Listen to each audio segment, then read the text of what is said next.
Oi gente, aqui é a Raíssa e no vídeo de hoje eu vim indicar livros jovens que todo mundo deveria ler.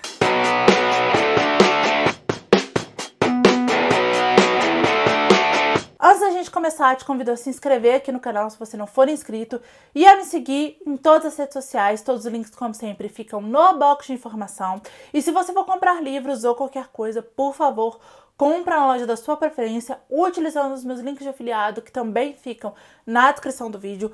Comprando através dos meus links, vocês ajudam a apoiar o meu trabalho sem gastar nenhum valor a mais por isso. Então, muito obrigada. Quando os livros YA começaram a ganhar popularidade, se bem que, na verdade, eu acho que eles sempre foram populares, mas quando a gente começou a chamar isso de YA, acho que muita gente ficou na dúvida, né, do que eles eram. Eu acho que resumir algo por jovem adulto talvez não faça tanta justiça assim, embora diga muito sobre o público ao qual esses livros são inicialmente destinados e sobre os personagens desses livros, que são sempre ali adolescentes ou pessoas que estão saindo da adolescência. Só que a gente tem, é claro, os livros YA que são só uma farofinha para divertir ali aquele jovem leitor e que também ensinam muito, ajudam a construir vocabulário, enfim, né? Acho que a maior parte das leituras, todas elas, ajudam a gente de alguma forma. Mas a gente tem livros jovens também que não são só para jovens, mesmo que assim, até esses livros mais farofentos, eu acho que um adulto deveria ler de vez em quando, nem que seja para desopilar o cérebro e parar de atacar a ansiedade.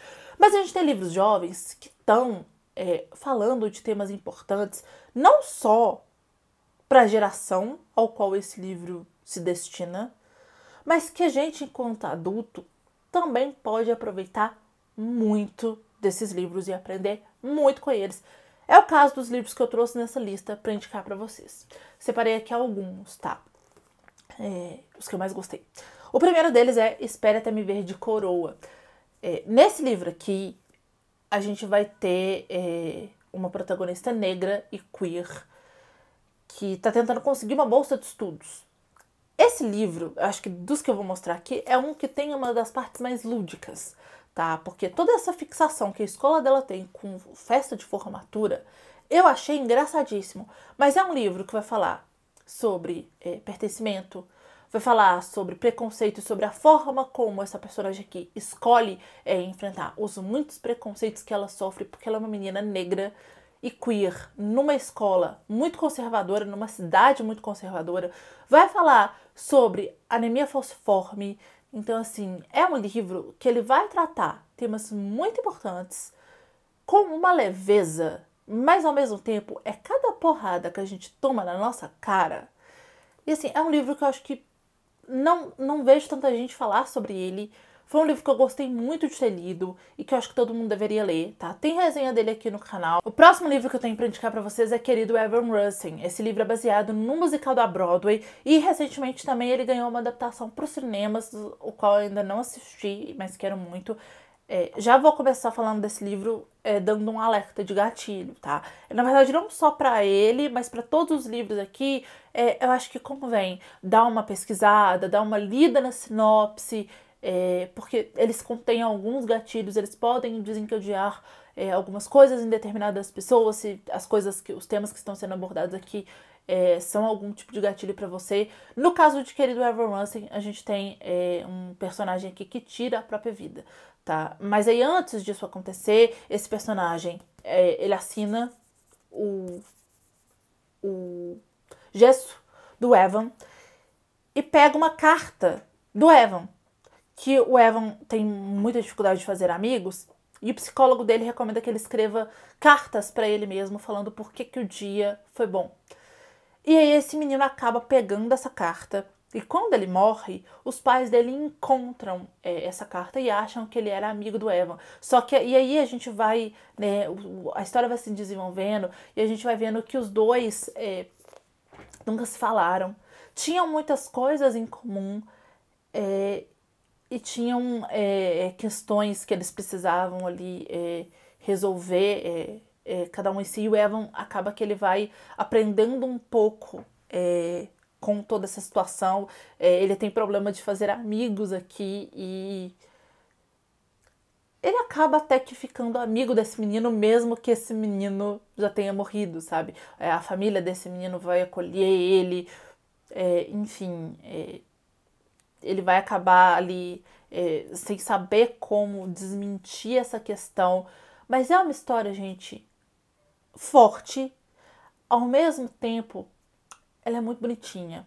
Em alguns momentos nesse livro, eu chorava de soluçar. Em outros, eu queria só pegar esse menino, abraçar ele, sabe? E dizer que tá tudo bem, sabe? Na verdade, os dois, se alguém tivesse feito isso com o menino que assina o gesso do Evan, talvez nada disso teria acontecido. E uma coisa que é bacana sobre essa edição da editora seguinte é que aqui tem alguns telefones, né, do Centro de Valorização à Vida, de pessoas da Associação Brasileira de Estudos e Prevenção ao Suicídio, da Fênix, da Associação Pro Saúde Mental. Então, assim, se você tem qualquer questão relacionada à saúde mental, vá a um psicólogo, converse com alguém. Você pode, principalmente com um psicólogo, mas converse com outras pessoas também. E é um aviso para as famílias, é importante que essas pessoas tenham uma rede de apoio, tá? A gente fala muito sobre empatia, mas às vezes parece que empatia é algo solto, mas ter empatia não é só olhar para a cara da pessoa e falar, eu entendo a sua dor, eu tenho empatia com você. É acolher essa pessoa quando ela precisa falar algo. Levar, às vezes, ela num psicólogo, falar, vamos fazer aqui uma terapia, falar para essa pessoa que ela não tá sozinha, tá? Então, esse livro aí tá atrás de bicho, tá? É cada porradinha que a gente toma de leve, mas é isso. O próximo é um livro nacional, tô falando de O Primeiro Beijo de Romeu, do Felipe Cabral. Aqui, o Felipe Cabral ele vai retratar os acontecimentos da Bienal do Livro do Rio de 2019, quando houve uma tentativa completamente absurda por parte do então prefeito do Rio de Janeiro de censurar uma HQ que tinha dentro da HQ, uma HQ de super-heróis, 2 personagens homens se beijando. E aí, quem lembra desse absurdo sabe do que o livro se trata. Isso virou uma tentativa de censurar todos os livros LGBTQIA+, que estavam sendo vendidos na Bienal. E aí teve a ação do Felipe Neto, né, de protesto, teve as pessoas com esses livros na mão falando não vai ter censura. E aqui a gente tem isso, né, o autor vai falar disso, né, aqui a gente tem o livro de um dos pais do Romeu sendo censurado, mas o livro começa com o Romeu sendo arrancado do armário por um coleguinha homofóbico quando ele vai dar o primeiro beijo dele, no melhor amigo dele, que sai gritando por aí que os viadinhos estão se beijando. E aí tem toda essa sucessão de acontecimentos. E o Felipe Cabral, ele escreve muito bem, tá? Eu amei ler esse livro. Parece que a gente está lendo uma novela. Sabe uma novela da Sete? Inclusive o Felipe Cabral já participou como autor colaborador de novelas da Sete da Globo. Algumas foram bom sucesso e Totalmente Demais. 2 novelas que eu gostei muito. Totalmente Demais? Deixa eu conferir. É isso mesmo, Totalmente Demais. Porque ele tem essa veia cômica. Então, por vezes, o que tá acontecendo aqui é um absurdo. Mas os personagens vão reagir de uma forma que não é leve pra eles, tá? Mas o Felipe Cabral consegue fazer disso meio que um alívio cômico. Porque, assim, os personagens têm 2 opções. Rir ou chorar. E aí o autor poderia ter escolhido 2 formas, rir desse absurdo ou chorar, sabe? Eu gostei muito do livro, quero ler outras coisas do autor, fica aí a recomendação pra você desse livro, porque é muito bom. Cadê os K-popeiros de plantão?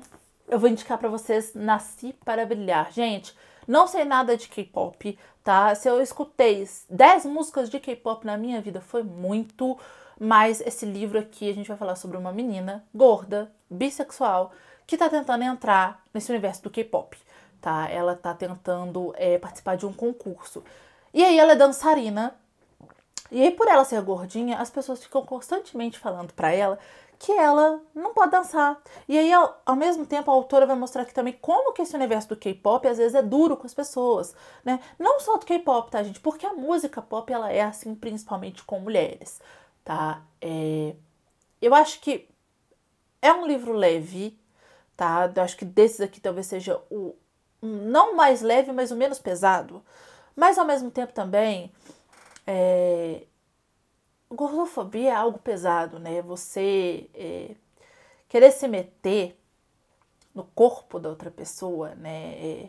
Querer que todo mundo se encaixe num padrão e julgar alguém por conta do biotipo dela, né? A menina aqui é boa, tá? A autora, com palavras, consegue deixar claro pra gente que ela é uma excelente dançarina. E ela sofre preconceito porque as pessoas olham pra ela e acreditam que só determinados tipos de corpos podem dançar bem.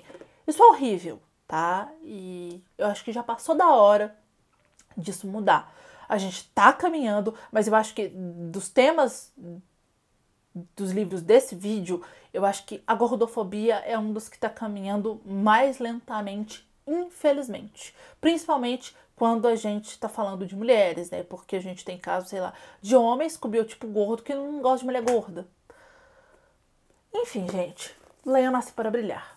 O último livro que eu tenho para indicar para vocês, na verdade, é um combo de indicações, porque eu vou indicar para você qualquer livro da Angie Thomas. Já li 3 livros dela. O Ódio que Você Semeia, que eu acho que é a indicação mais certeira aqui e melhor para você começar a ler a autora. Na Hora da Virada e Uma Rosa no Concreto, que é a história do pai da Star, o Maverick, que é a protagonista de O Ódio que Você Semeia. Aqui, gente, ela tá falando sobre racismo, sim, em O Ódio que Você Semeia, né? O livro é baseado no movimento Black Lives Matter. É um livro forte, é um livro que dá raiva, mas que ensina muito pra gente, não só, e assim, aqui eu tô falando como uma pessoa branca, né? Cheia de privilégios, enfim, reconhecendo isso. Não que o papel do livro seja ensinar, mas eu acho, a autora não escreveu o livro para isso, de forma nenhuma. Nenhum dos livros da Angie Thomas é escrito para poder ser Wikipédia de branco, tá? Que fique bem claro. Mas eu acho que, pra mim, falando da minha experiência com os livros dela, ele me ensina como reagir às coisas, como entender quando uma pessoa negra tá falando das dores dela, tá? Como reagir, como eu posso ser uma aliada, sabe? Como eu posso evitar reproduzir coisas que sou eu reproduzindo e depois jogar no racismo estrutural, porque a gente viu, né, aí casos recentes e é comum isso acontecer, de pessoas brancas que cometem racismo, ao invés de pedir desculpa e tentar aprender, vai e faz uma declaração jogando a culpa do racismo estrutural. Se você comete racismo, gente, a culpa não é da estrutura. Racismo estrutural é outra coisa, tá? A culpa é sua. E eu acho que aprender, pedir desculpas e falar, eu vou aprender mais sobre, é mais educado e é menos feio do que você falar, ai, desculpa, a culpa é da estrutura. Se essa moda pega, se o homem começa a falar que é machista por conta do machismo estrutural, a gente tá ferrado, tá? Então chega, deu, tá? Leia o Angie Thomas pra você poder ter um pouco de noção na sua vida. E aqui ela tá falando também sobre cultura, tá? Sobre hip hop, sobre música. Acho que no mesmo caso de Nascer para Brilhar, assim, às vezes as pessoas olham para uma pessoa e acham que por conta da classe social dela, a cor de pele, o biotipo, ela não pode ocupar determinados espaços. Que o espaço que tá para ela é aquele espaço lá atrás, que historicamente, numa outra condição que oprimia essas pessoas, elas ocupavam, as pessoas às vezes acham, principalmente a suposta maioria, que elas só podem ocupar esses espaços. E não é bem assim, né, gente? Eu espero que esses livros transformem você, seja qualquer idade que você tenha, porque são livros com personagens jovens, mas que, como a gente viu aqui, estão tratando de temas muito importantes. A leitura ela tem muito para nos ensinar, se você estiver disposto a aprender também, porque é isso. Não adianta nada você ler esses livros e não entender a mensagem que eles estão querendo te passar. Tá? Então eu acho que isso aí também tem muito a ver. Bom, gente, é isso. Deixa aqui a sua recomendação de livro jovem que você acha que todo mundo deveria ler. Deixa o seu joinha aqui no vídeo para me ajudar na divulgação. Compartilha ele para os seus amigos. Se inscreve aqui no canal se você não se inscreveu lá no começo do vídeo. Assiste esses 2 vídeos que estão aqui do meu lado que eu acho que eles podem te interessar. É isso. Beijo, tchau e até o próximo vídeo.